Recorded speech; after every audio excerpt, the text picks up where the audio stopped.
Focusing on the last three factors of the path. That's where the magic happens.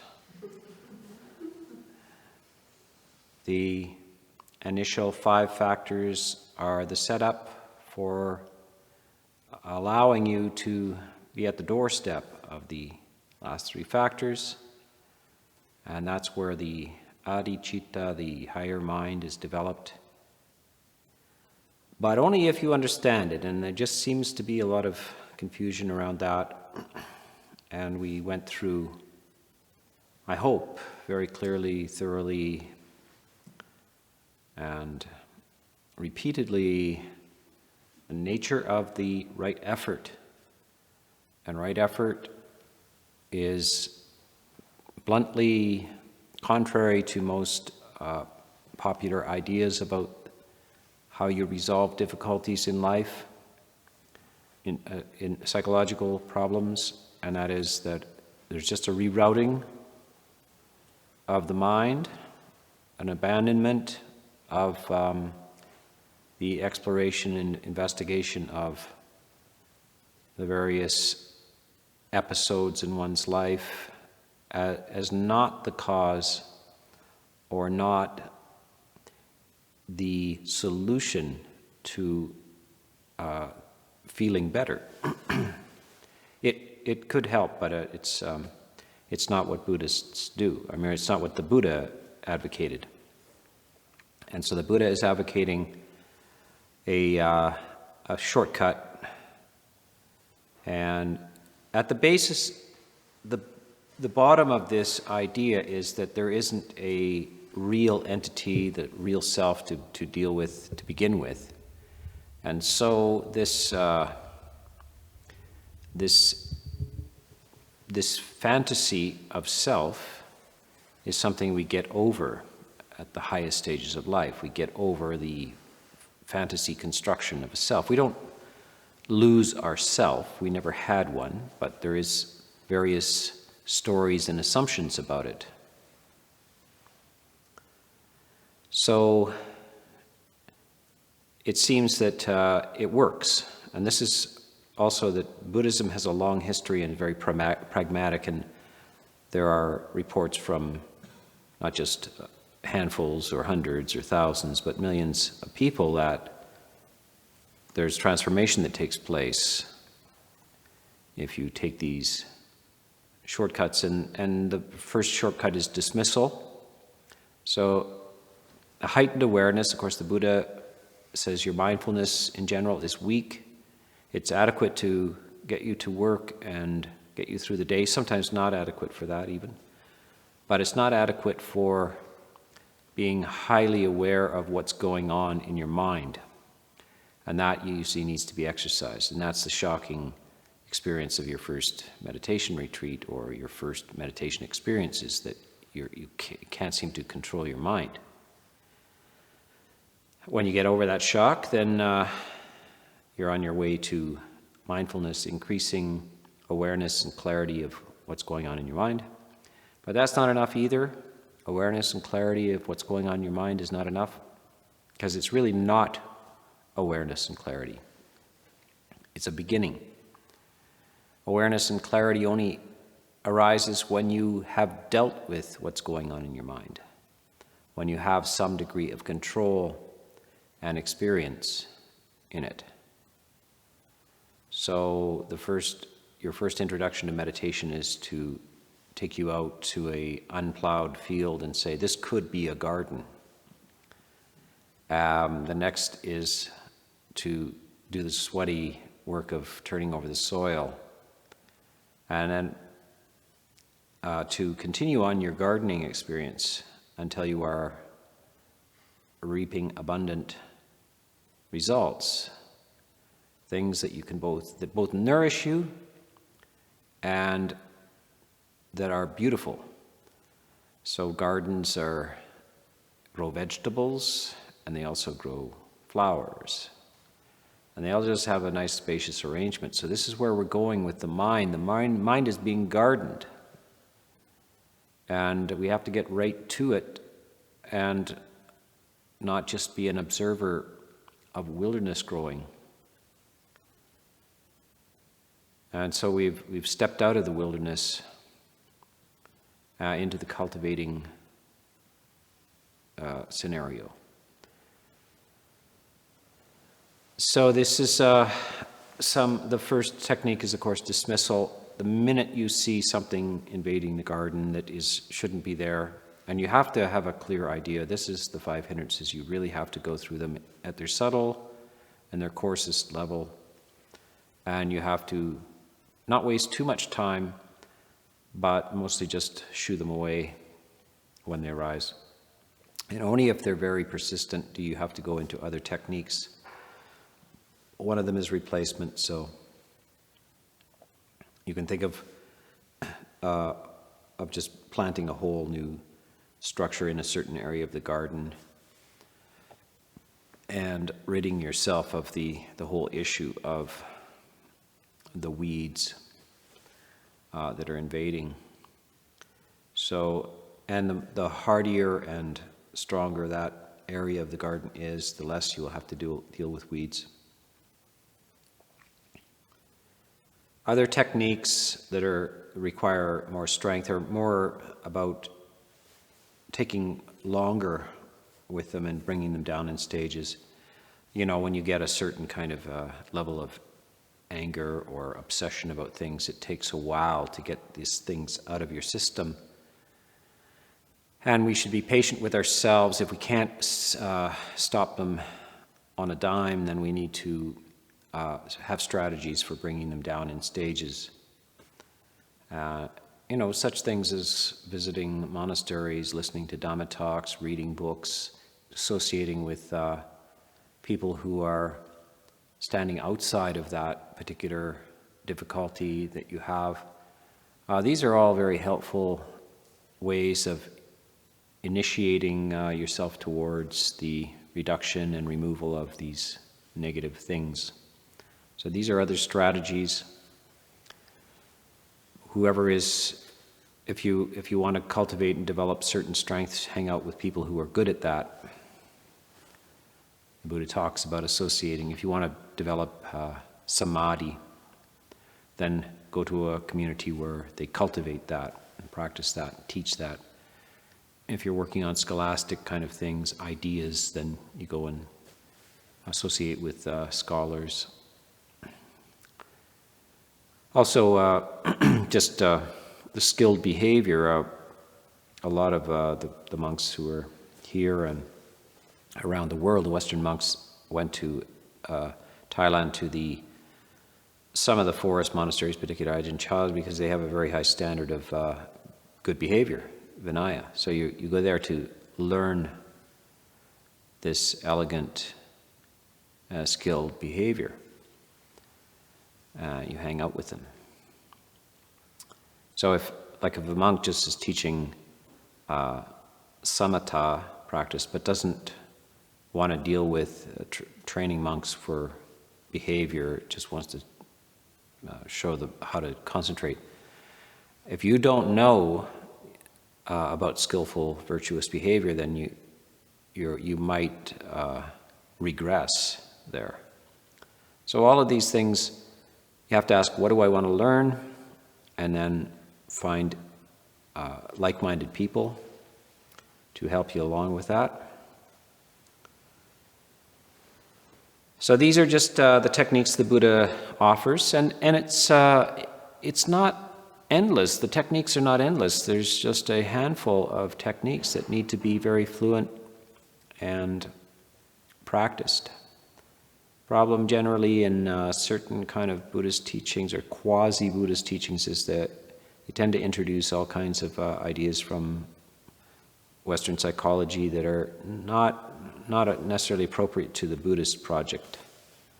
So it's good to get how the Buddha handled these things straight from the Buddha and bypass these things, because they're not necessarily marks of progress. That modern psychology is not necessarily an advancement or a mark of progress over the techniques that the Buddha developed. So if we get this idea of right effort in mind, And right effort, as I talked about the other day, just in keeping it easily in mind, is primarily 5 hindrances, got to go, 7 factors, got to stay. And you just keep that in mind and you will be right on the right track.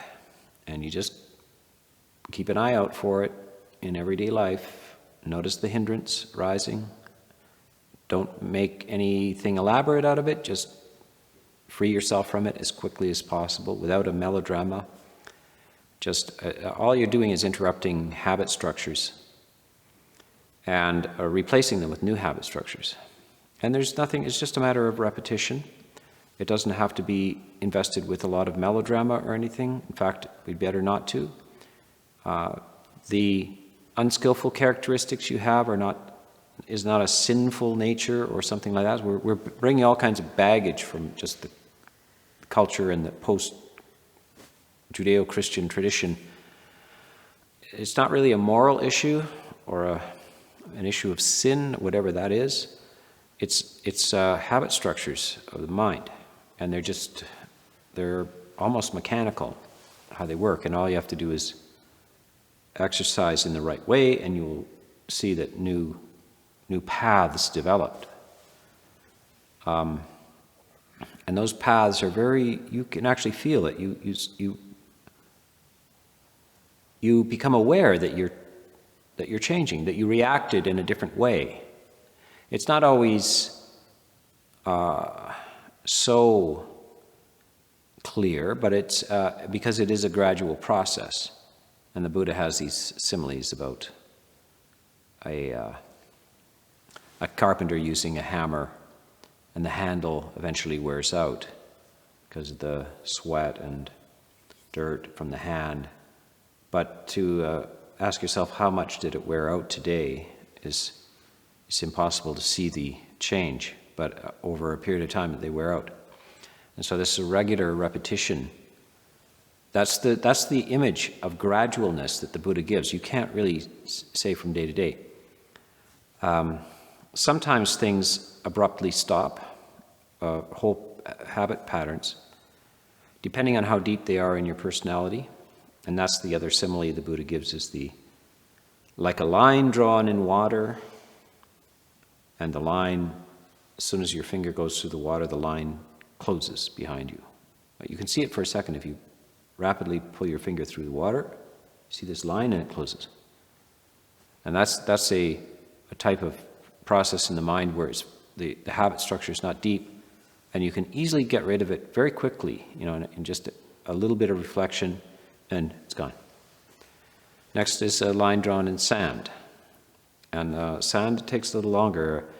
You come back a week later, and the sun and the wind and the motion of waves and so forth have removed that. So it's a little longer. And then the last one is a line drawn in rock. And that takes some more persistence, but nothing is permanent. And so we see that water wears away rock, don't we? We see that in the river. The rocks become smooth, and all of the crenellations and the rough aspects of the stone are worn away. In fact, the stone itself is ultimately worn away, because the stone has no essence, just like the self has no essence, even the stone. There's no core to the stone. All of it's up for grabs. Eventually, the stone itself disappears with enough wearing. So the very source of these unskillful habits also becomes uprooted. And that's what it's called, the roots of the hindrances. And the roots of the hindrances are called the samyojanas. These are the fetters, or the primary bondage, which is not always felt. Depends only when you come to the end of your rope. Do you feel that you realize that you are captive, that you have limits, that you are a prisoner of your habits. So only by long processes, gradual processes, these samyojanas are weakened. And one day they could snap. And they snap easily. And that's the simile of the rope on the beach. And of course, at the time of the Buddha, there was no polypropylene. It was all natural fiber rope. And if you have been on a beach where you find rope from sailing ships and so forth, then it's substantial stuff. It could be an inch thick. If you pick it up, it's not possible to break that rope. But if you just come back a year or two later and the rope is still on the beach, it will be the same diameter. It will look sturdy, but actually you can pick it up by that time and break it with your hands very easily. Because the sun and the wind and the rain have eroded each fiber, and now it's possible to break it. And that's the simile for this wearing away of the fetters, the samyojanas, that are the deep restrictions on your well-being and freedom. You can't break them just by hearing a talk and pulling hard. You don't have the strength. But what is the sun and the wind and the rain? This is like listening to Dhamma talks again and again, and meditating again and again and again, and trying to bring it into your life again and again and again, day after day after day. Weeks, months, years go by, and a weakening process is taking place, but the spectacular break has not been made. A gradual process is going on, though. Your fetters are being weakened. Every time you come to a retreat and so forth, you can't evaluate exactly what happened, perhaps. Sometimes you do have a feeling there's a breakthrough, there's a change. Or sometimes it comes after the retreat. 3 weeks later, something drops away, some new sense of lightness comes. But this is all the gradual process working on weakening these fibers, which are all bound together. So you can be assured that if you have just interrupted your mind and brought it back to the breath, or questioned a sense of sadness or irritability or worry or fear or anxiety, and said, this is not what I'm supposed to be doing, I need this to go away. Every time you say that, even if you're not fully successful in it, you are weakening the fetters. You're weakening what binds you. And you're that much closer to it falling away, breaking. And that much closer to a sense of true liberation, where you've really understood it and it's not coming back.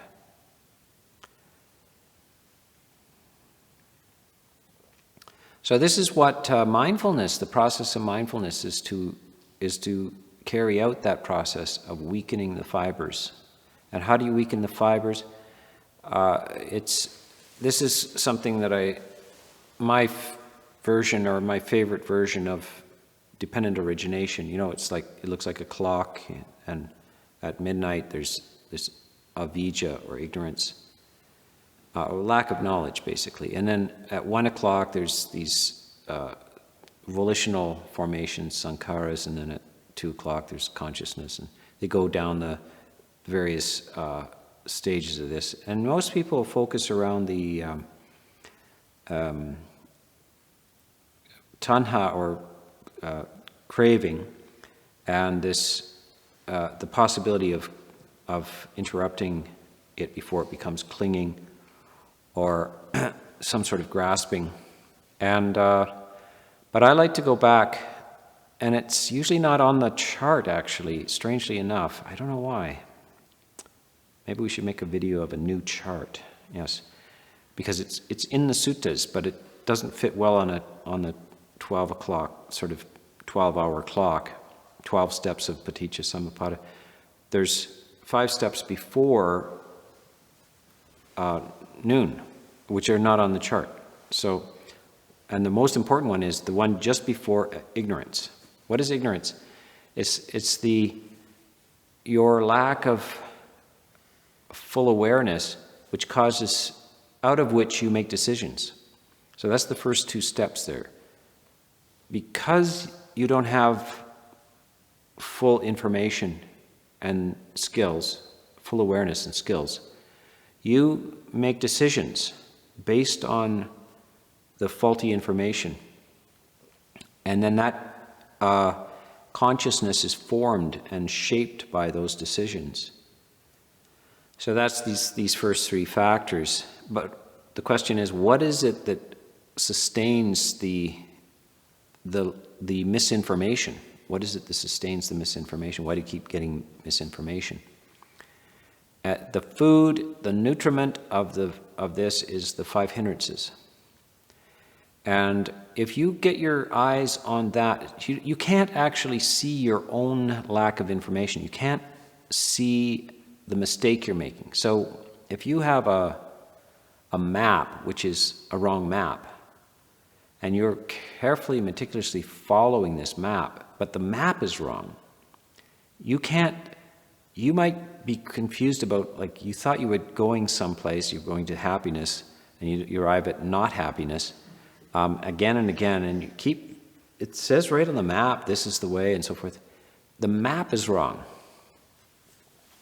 So we need a new map. And how do you get a new map? You can't see the problem in the map, but in this case, there is a sustaining factor.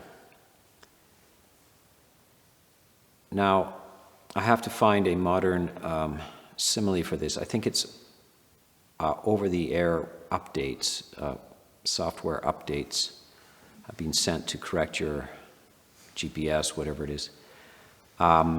So this avijja, misinformation, lack of information, and disinformation is fed by the 5 hindrances.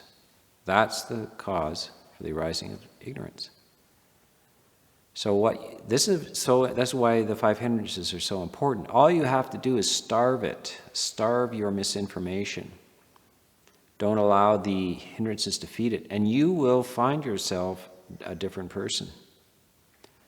Your distortion of information will start falling away. You will just be, and when your mind processes start changing like that, when you start interfering with the hindrances, you find yourself making different decisions. So you see that sankhara, the volitional formations, decision-making processes, follow avijja. And if avijja is starving, if ignorance is not being supported and reinforced, then your decision-making process will change. And when you start making new decisions, not reacting in the same old, then your consciousness is altered. The structure of your consciousness is altered. And then that feeds back on decision-making. So this is one of the little loops that they have. Sankhara gives rise to vijnana. Vijnana loops back and gives rise to sankharas. So decisions affect the formation of your apparatus which experiences the world. And when that apparatus is changed, then it feeds back on the decision-making process. But so how do we just accelerate this thing? All we have to do is keep our eye on these hindrances as the most important. If we just starve those out, if we just make a renewed determinations not to be angry, not to preoccupy ourselves with wanting and wishing and hoping and craving. If we don't buy into our agitation, if we skillfully treat it and reduce the kind of distorted energies of agitation, if we don't allow ourselves to believe in our sloth, our depression, our heaviness, and we invigorate that with some energies, if we don't get paralyzed by our doubts, if we seek sources of information to help us sort through our doubts, and that's one of the ways to do it, is to find people who know the answers to some of these questions. If we resolve our doubts by dissolving our doubts through serene practices, all of these things contribute to the withering away of your wrong information base, which compels you to make certain decisions which are unskillful. And as that weakens, as avijja starts to, it's more or less like the deepest part of night, that you start to feel the early dawn. You start to be able to see things differently. You start to see the shapes of things, the outline of things. You haven't got the details yet, but as avijja is lifting, you start to see things. You also start to get things, not get things but get it, like sayings and little fragments of wisdom and stuff that you've heard all your life and think, wait a sec, that's what that means. I think I understand that now. So this is the nature of the process. This is how it works. And it's a very causal, mechanical thing. We don't need to invest it with a lot of drama. But we do need faith. We have to have faith that it is a process like this, and it has causes and it has structures to it, and that by addressing it in the correct way and very persistently over time, and that it's gradual, that it will have its effect. Now, lots of people in the face of this earth will not ever hear this, and because they will never hear it, they will not go along this path.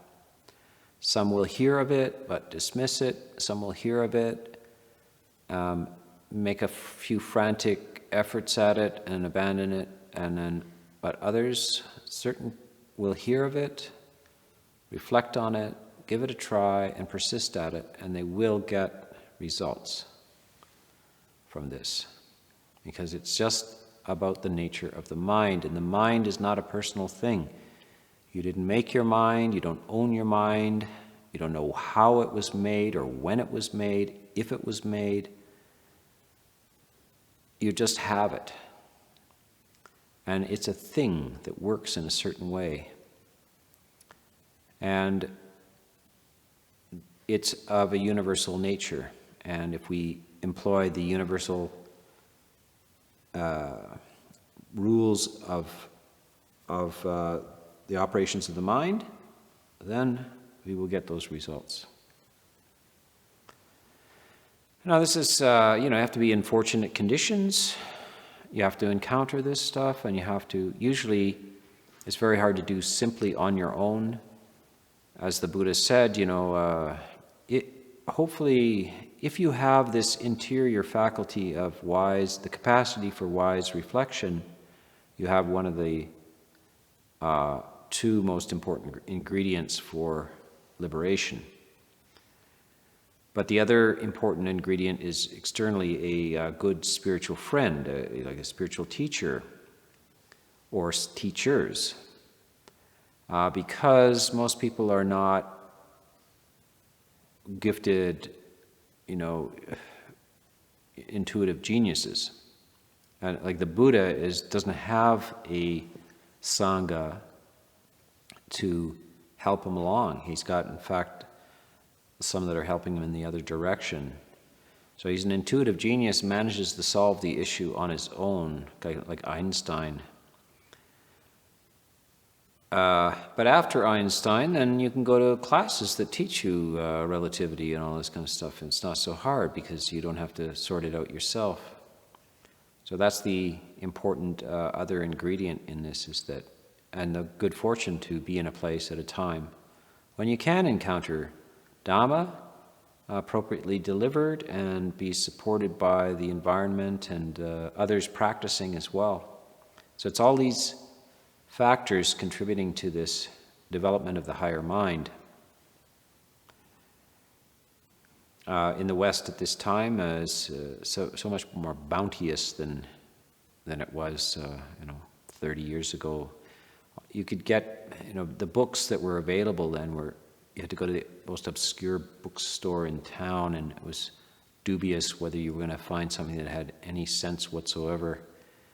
Now there's a considerable amount of good mainstream. Maybe the only impediment now is there's too much available. Now you have to sort through these vast libraries of Buddhist books. And so hopefully you negotiate that and navigate that wisely. It's hard to give advice about how to select through these things, these books, because it takes a lot of time, and how do you know you don't want to waste your time doing it? So I advise you just come here. Just cut to the chase.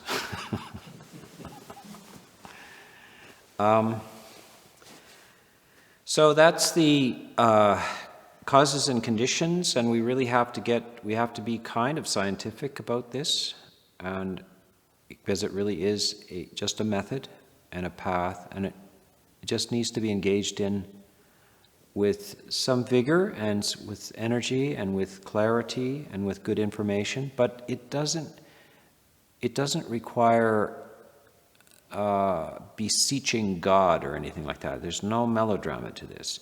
You don't have to doubt yourself whether you're worthy, because there's not worthy of what, it's just a machine. So just put in the causes. Never mind your assessments of yourself, or whether you deserve this, or whether you don't deserve this. And there's a lot of negative inner voices about, yeah, but not me. I'm not, other people are going to make these breakthroughs, but not me, and so forth. It's as if you are specially tainted or something. It's not anything special. It's just the mind. Universal process. No one really there. So this is the way you engage it, and you don't sweat the small stuff. You will drift sometimes. You will fail to make, and remember, it is sometimes very subtle. The changes and the effects are subtle, and they can take long periods of time. But the faith is that you put in the right causes, results must appear. So that's the process. And I will continue to talk mostly about the relationship between how mindfulness gets you to the doorstep of samadhi, of the last factor of the Eightfold Path. And then quite a bit about samadhi. And by the way, equanimity is part of samadhi, so we will close this loop. You were promised a retreat on equanimity, and where's the